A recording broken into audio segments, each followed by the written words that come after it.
Hello class, this is lesson 5-5 titled Linear Regression. And what we're talking about is an algorithm, which is another word for a formula that will help us to find a precise line of fit. Okay. Another term we're going to discuss is a correlation coefficient. Specifically, it's R.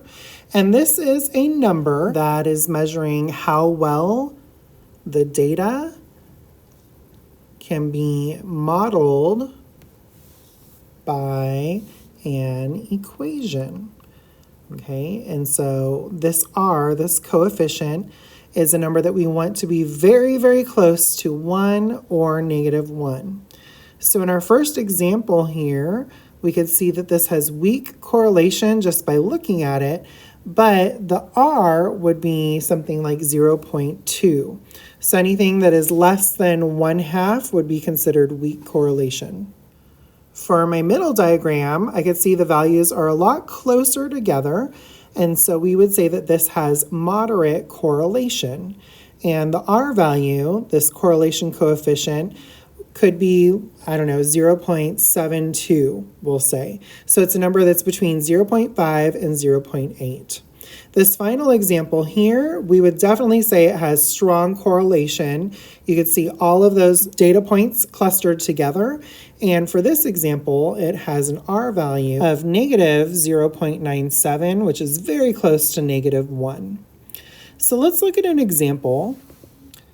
This table shows Jackie Robinson's total hits during each season he played. Use a graphing calculator, that's something new, to write an equation for the best fit line for the data, and then find and interpret the correlation coefficient, which is R.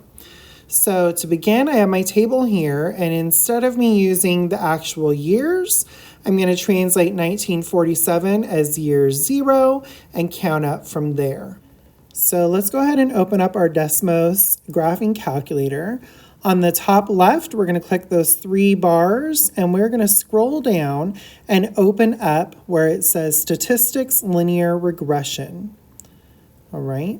When we do this, we're going to be able to input all of those data values from our table. So I'm going to delete the ones that it's given, and then I'm going to start plugging all of those in straight from my table.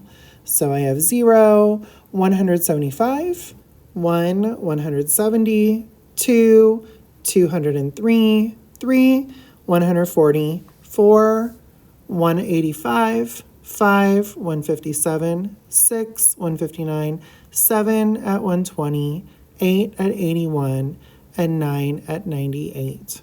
So if you scroll down, you'll be able to find all the information you're looking for, like your R, and then to write your equation, your M and your B. Those are the parameters. But if I zoom out on my graph, to see all my values, they're way up high, and I really don't like how the X values are shown. So let me just show you.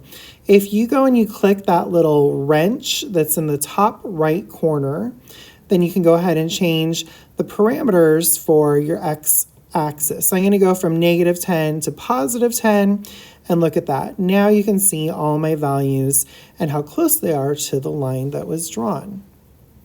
So to conclude this example, we're going to use the M and the B to write our equation. Y equals -10.32x plus 195.22, and that's our equation. The R that was given was -0.8022.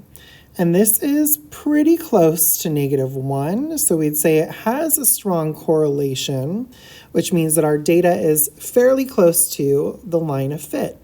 And so what we're going to say then as our interpretation of this correlation coefficient is that as the years increase, it's pretty clear that Jackie's number of hits decreased because it had a negative correlation.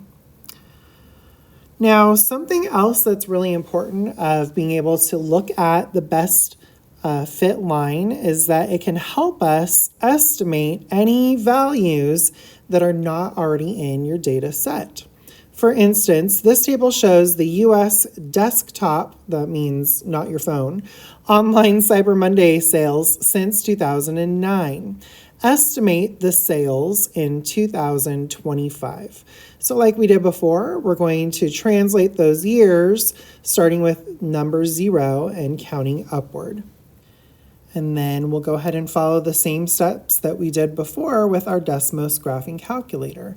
I'm going to plug all of those values into my table. So I have 0, 887, 1 at 1,028, 2 at 1,251, 3 at 1,465, 4 at 1,735, 5 at 2,038, 6 at 2,280, and 7 at 2,671. Now look at that line. It's pretty interesting, right? It almost looks like just a very straight line that's all going on that y-axis. So like we did before, let's go ahead and change this by changing our x-axis values, because right now it's counting by high numbers. So I'm going to change it from -10 to +10, and then we'll see what that line looks like. Look at that. That looks so much better. I can tell now that it's not a vertical line, and all my points are very close to this line of fit. And so you can see over on the left-hand side, my R is 0.9935, which is super strong, and then I can find my M and my B. So like we did before, let's use those values to write our equation. So y equals 254.51x plus 778.58. So I have my equation, and now we're going to have to plug in our value of x, which would be the year 2025, and 2025 minus 2009 is 16. So I'm going to plug that in for the value of x. I'll replace x with 16, and when I multiply those and add 778.58, I get for my y value 4,851. But remember, this is in the millions. So actually, this turns out to be $4,851,000,000 in 2025. And that's it. So hopefully this lesson introduced you to some new skills using your graphing calculator. But please let me know if you have any questions when you come into class.